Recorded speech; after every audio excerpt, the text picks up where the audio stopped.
3% for the oil producing community is too low. So it is support that is needed. And once you get the support, your energy will blossom. This is Nigeria. You need to give people sense of belonging.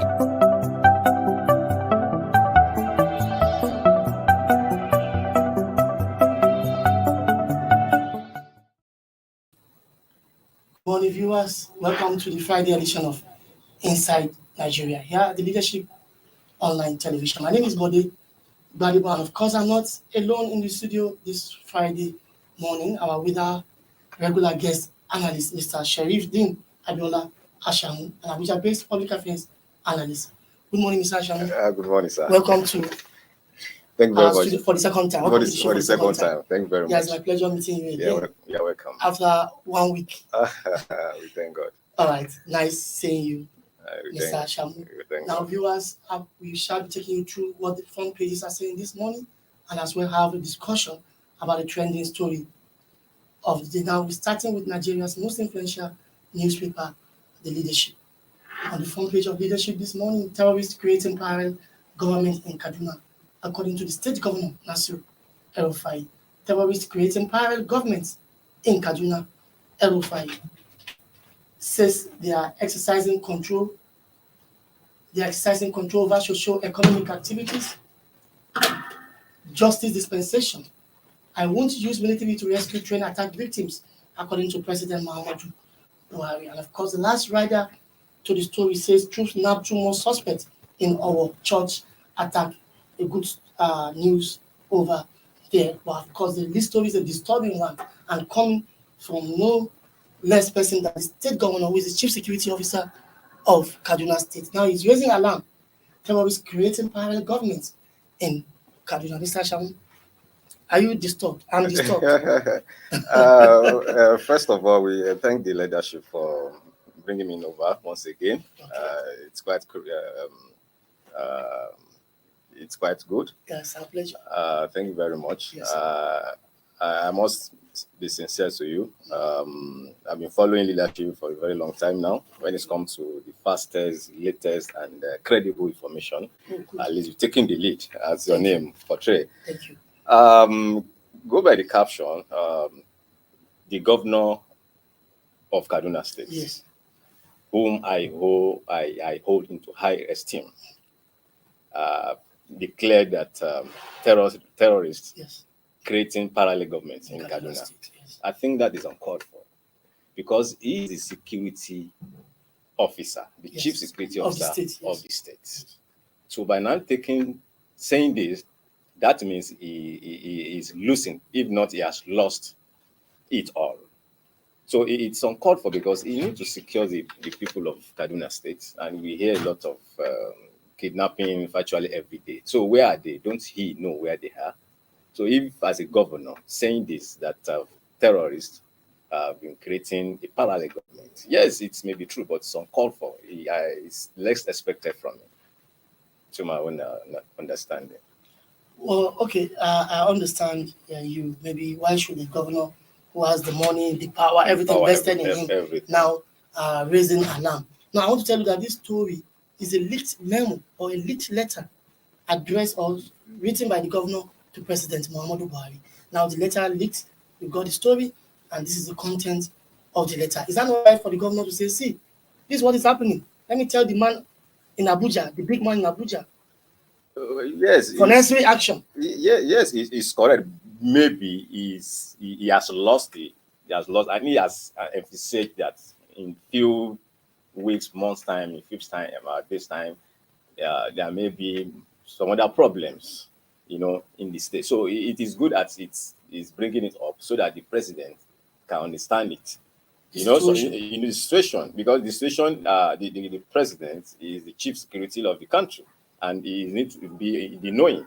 So if he has raised the alarm for him to, take action, yes, proactive action, I think it's good for him, because generally both the state, the federal, they have lost the security architecture. Yeah, you said so last week. So he's just trying to exonerate himself. If anything happens at the end of the day, he has said it. So maybe he needs more money, he needs more equipment. The governor has a limited power. The governor cannot deploy troops.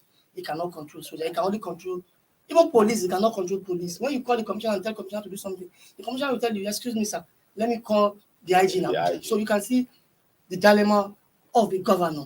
And that is why some persons are saying, see, let's restructure this country. Let's have a state police under the direct control of the state governor. That's correct. But see where we are. The The governor has to raise alarm to Abuja.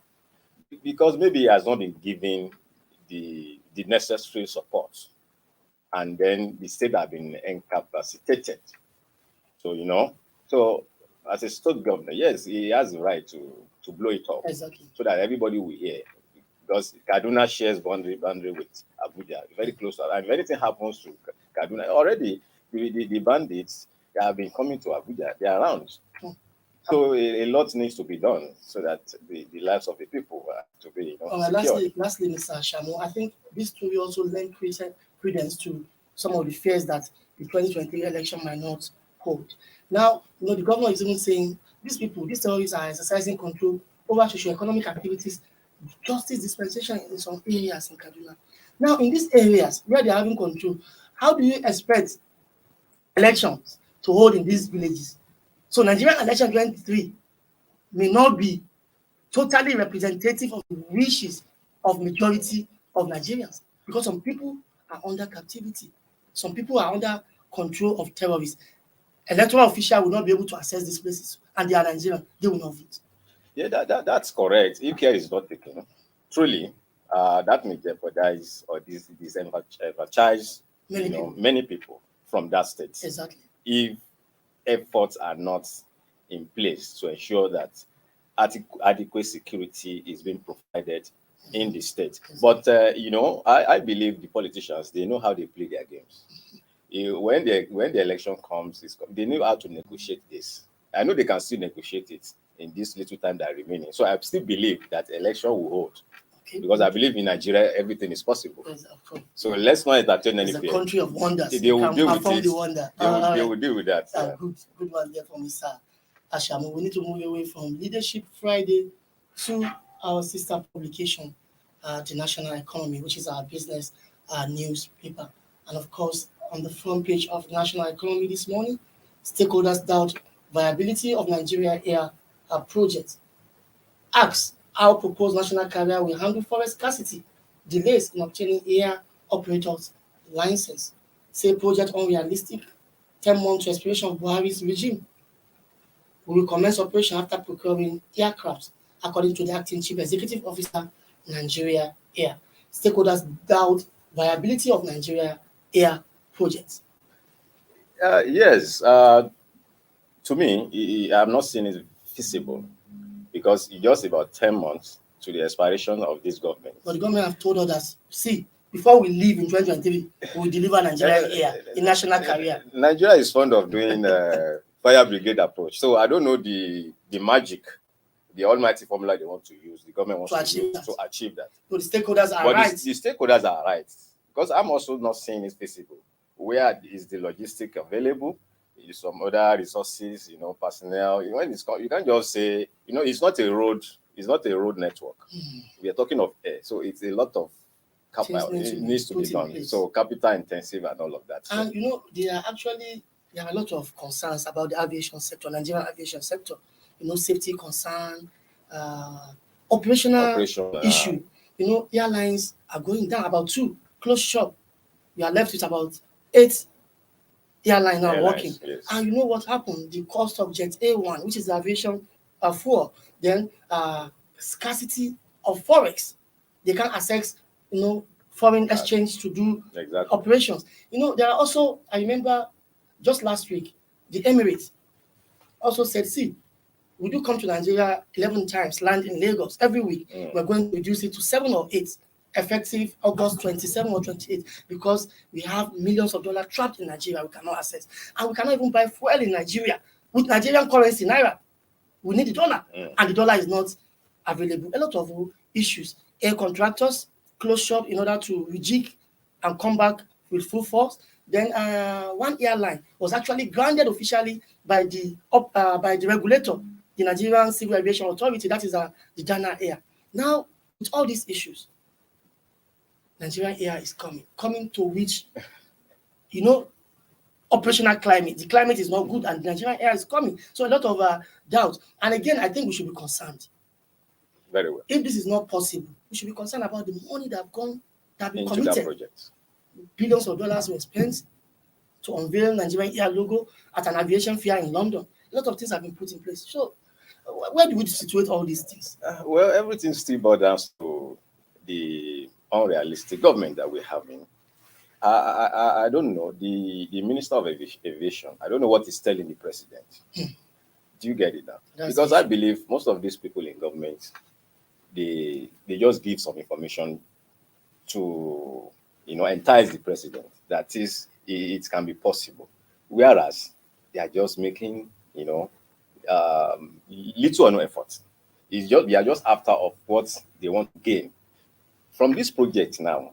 They know that if they don't convince the president, the money might not be released. Or probably if by now, the amount that has been committed into the project, if they are saying it's not going to be realistic, the government may not come. The president can probe that. They have come with all the promises we have been giving. So I still want to believe that a lot needs to be done in part of the Minister of Aviation. And then this air of a thing, it's Nigeria now. Nigerian air should be altered. Okay. Let us see how we can encourage the local ones, the existing ones, to be okay, viable. Give them resources needed. Give them the necessary support, so that those that have started operation, they can come back online. And then we also some other people that want to come, some other airline operatives that want to come, so that also encourage them. We can, after the election, after the next, think of a national we carrier. can think of national carrier. I think it's not. It's unwise. This is unfortunate. It's unwise. This is a good advice coming now after we have spent a lot of billions of dollars. They should and we have culture of impunity. Nobody will be asked questions. Nobody will be punished. Yes. That's Nigeria. Nobody unlike Senate crimes like America, which we always claim that we copy democracy from them. Look at what is happening to Trump. It is believed that he took away some official documents. President of the United States. And the FBI went to his private house, broke the house, broke a safe, removed the document. In Nigeria, there is an unwritten law that don't touch a former president. That's the problem we have in Nigeria. So how would that former president explain what he has done wrongly while in office? That's the problem with Nigeria. People can easily get away with whatever they do. That's the culture of impunity. So it's quite unfortunate. We didn't expect it from this government. Quite unfortunate. Good one from Mr. Ashamu. Viewers, we need to go on a short break. When we come back, we'll continue the discussion. Politics is coming, and we have political stories on some of the pages lined up for your delight this morning. Don't go away. I'll be back shortly.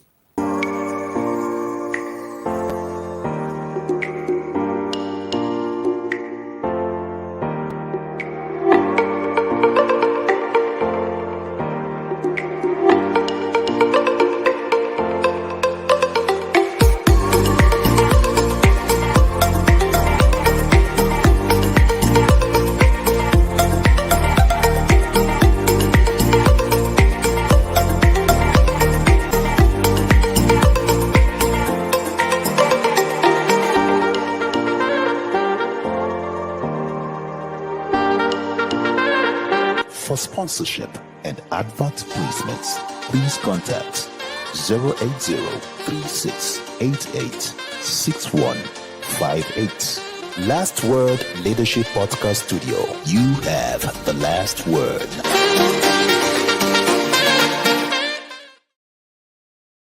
Inside Nigeria, keeping you informed on what matters.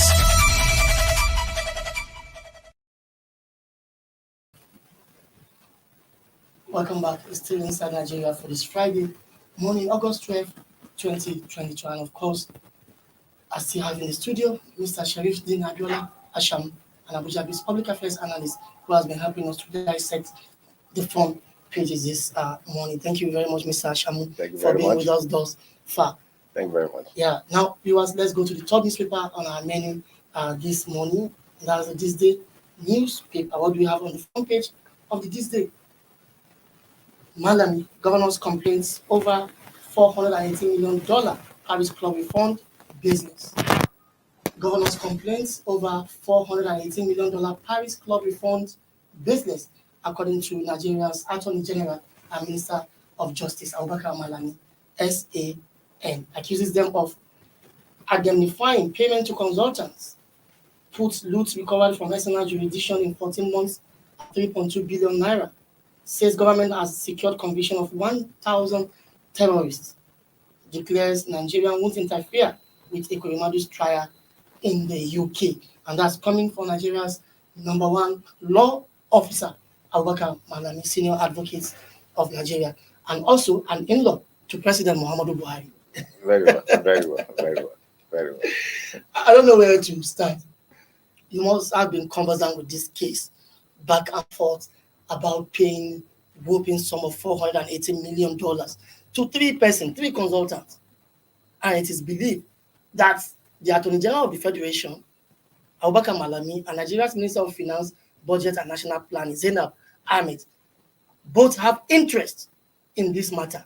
Probably after the payment, they are likely to get a cut for facilitating the payment to the beneficiaries. But in the first place, I don't know how justified is this payment, even though the minister is saying, well, governors are aware, they authorize it, and the rest. Yes, it is quite an interesting story anyway. In Nigeria, it's only in Nigeria many things are happening. Something that cannot happen even at the neighboring countries around Nigeria. Smaller countries. It's only Nigeria all these things are happening. It is Nigeria that borrows. Nigeria federal government borrows money, yes, and masses that pay the debt. Do you get it now? The cost of everything in Nigeria that has been skyrocketed. One of my friends was telling me, why is this thing happening? The money they are borrowing every day, and this is telling on the masses. Meaning, it is government borrowing the money, sharing the money, and with the masses, paying it. The governors that raise alarm that the paying of this debt to Paris Club and all of that, they could be right, in the sense that if probably the money to be paid, they don't have their own share. Maybe that's why we're hearing all this news on Ula Balus. If I want to believe, we have a situation whereby they also have their own cuts from it, we may not hear anything, because initially the money they are borrowing, is it transparent?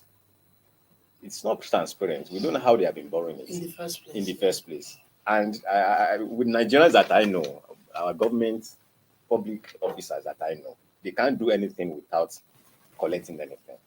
They must have their own costs. This invisible cost they collect. In the name of consultants. Who are the consultants? You borrowed money. Who consulted for Nigeria, for God's sake? Who are they? How will they collect, this huge amount of money?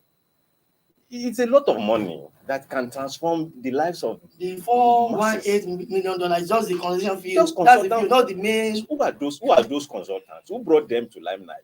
Who is, Malami is the one paying them. Maybe it's his people, and the governors, they have seen their hands in the world that there is a problem. If they pay this money, some people will be richer. But I'm disturbed. That headline, Malami governors complain over this refund is baseless, but we also have it on the front page of Leadership as the second lead story on the front page of Leadership. Governors can stop $418 million Paris Club payment to consultant. Governor cannot stop it. And my worry is this.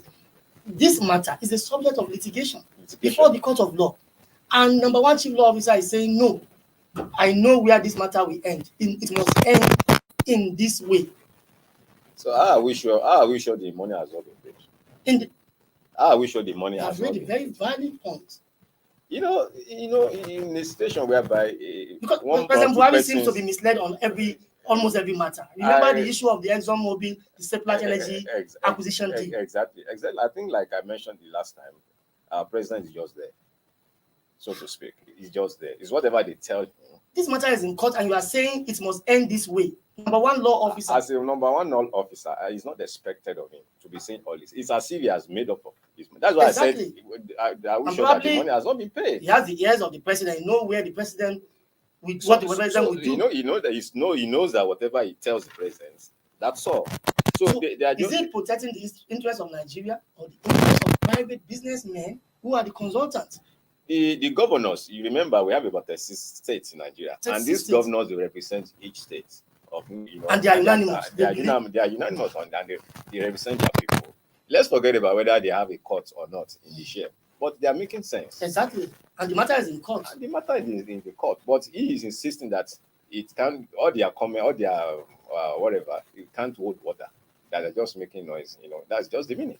That the governors are just, making So the noise. judge also adjudicating on the matter is wasting his time. But whatever judgment he will give, I will do what I want to do. He's number one law officer in the country. So what do you But expect? it's not the law. It's not the law. Yeah, well, Number one law officer, he's not a law. It's not the law unto himself. so that's the situation of This is Nigeria. a democratic country. We practice constitutional democracy. Democracy. Everything we are doing must be in tandem with the spirit and letters of the 1999 But Constitution. unfortunately, the As reverse amended. is the case. The reverse, The reverse unfortunately. is the case.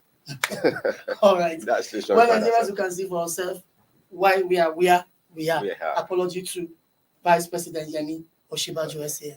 Now we need to move away from this day to the last newspaper, but not the least on our menu this morning, the Punch newspaper. On the front page of the Punch, the politics as captured by Punch this morning. The PDP politics of presidential tickets. Wike sues Atiku. Tambuwal demands recognition as candidate. Wike sues Atiku. Tambuwal demands recognition as candidate. Governor asks courts to order INEC to remove Atiku's name from candidate list.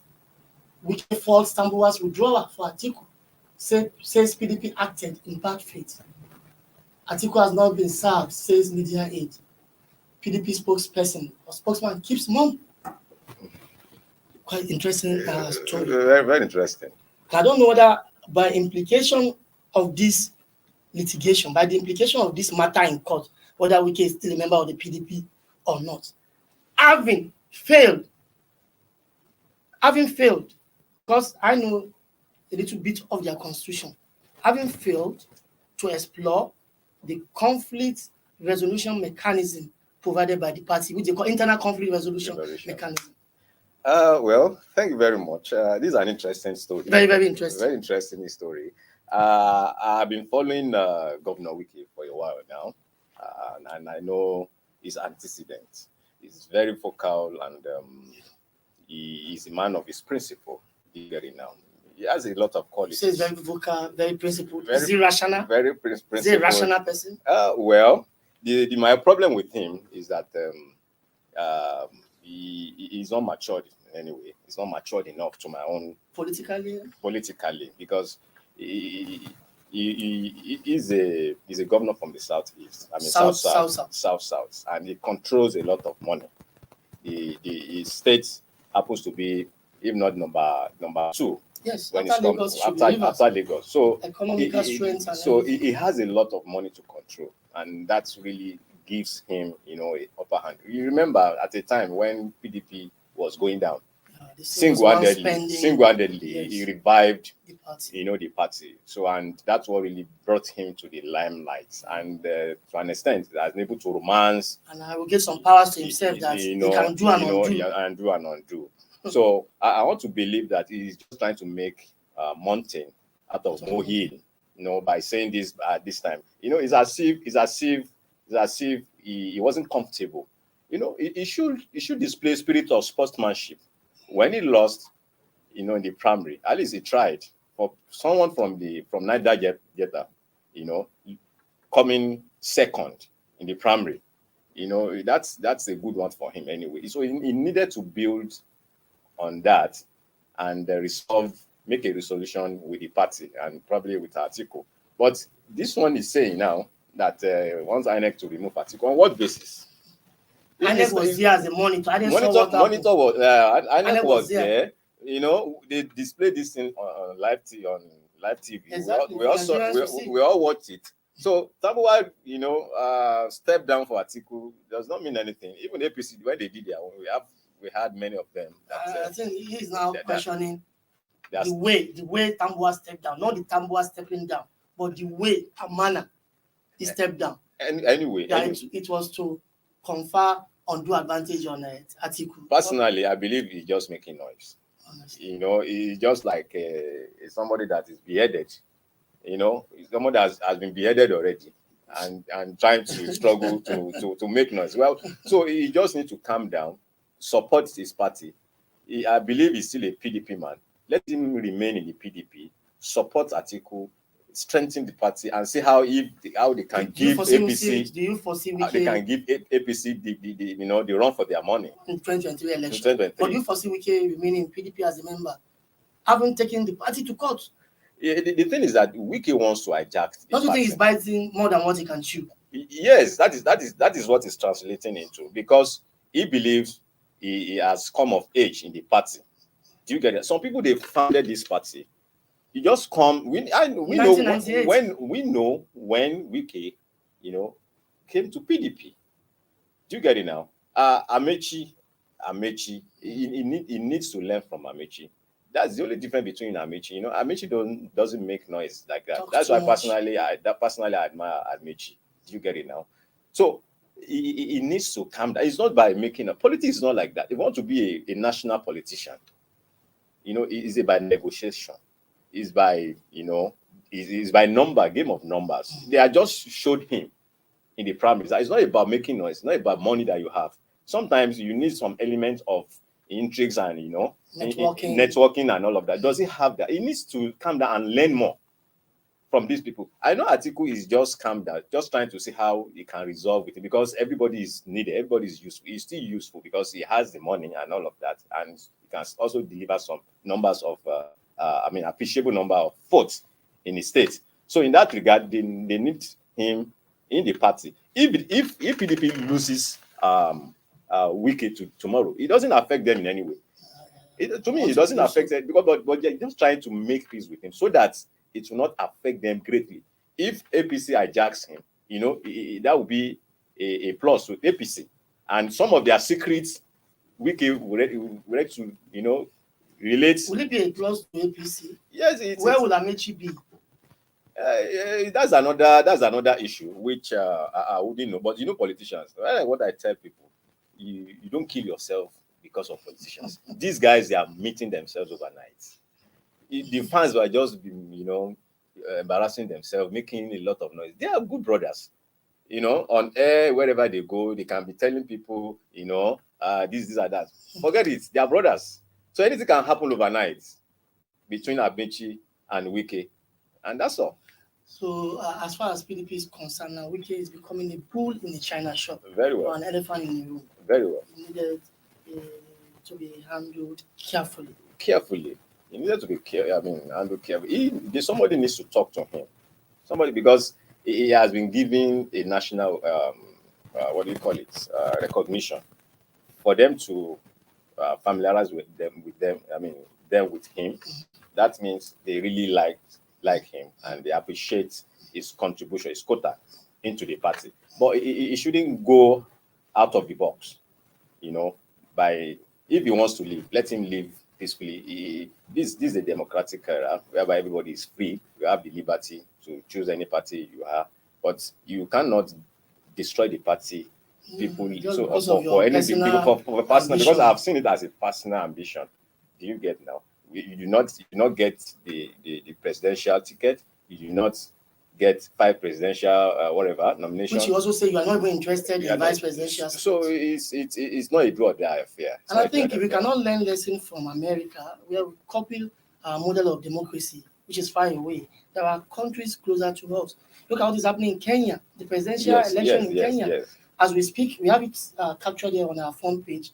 Anxious Kenyans witness president after tied vote between Vice President William Ruto and opposition leader Raila Odinga. Yeah, exactly. But look at the lesson here.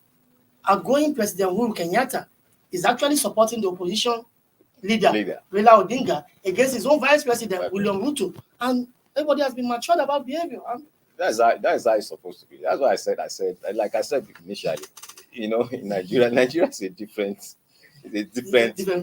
world entirely. It's a different world entirely. A lot of things are happening. where we need to be a brother to other African countries, a big brother.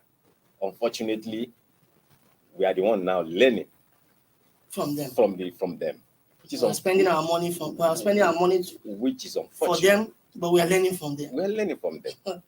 You get it? It's unfortunate. A lot of things needed to be done or rejigged to make things exactly. right. Exactly. As far as democracy and conduct of politicians are concerned. Exactly. Many thanks to you, Mr. Sherifdeen Abiola Ashamu, for coming on the show this Friday morning.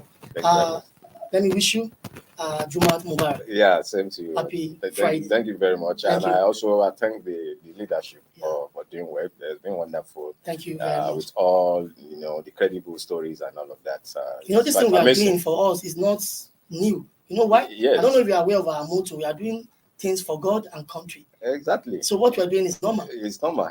So you keep the flag flying. Thank you so much. I believe thank you so much. We are at the top already. Thank you so much. It's all right. Thank you for coming on the show this morning, thank Mr. Sherifdeen Abiola Ashamu, an Abuja-based public affairs analyst who has been with me from the hour of 10 to this moment. Thank you very much, viewers, for keeping faith in us. Make it with us on Monday for a fresh edition of Inside Nigeria. My name remains Body Badibo. It's bye from here.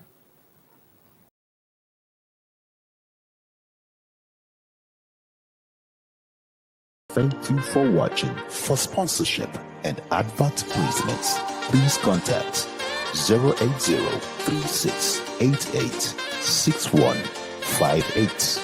Last Word Leadership Podcast Studio. You have the last word.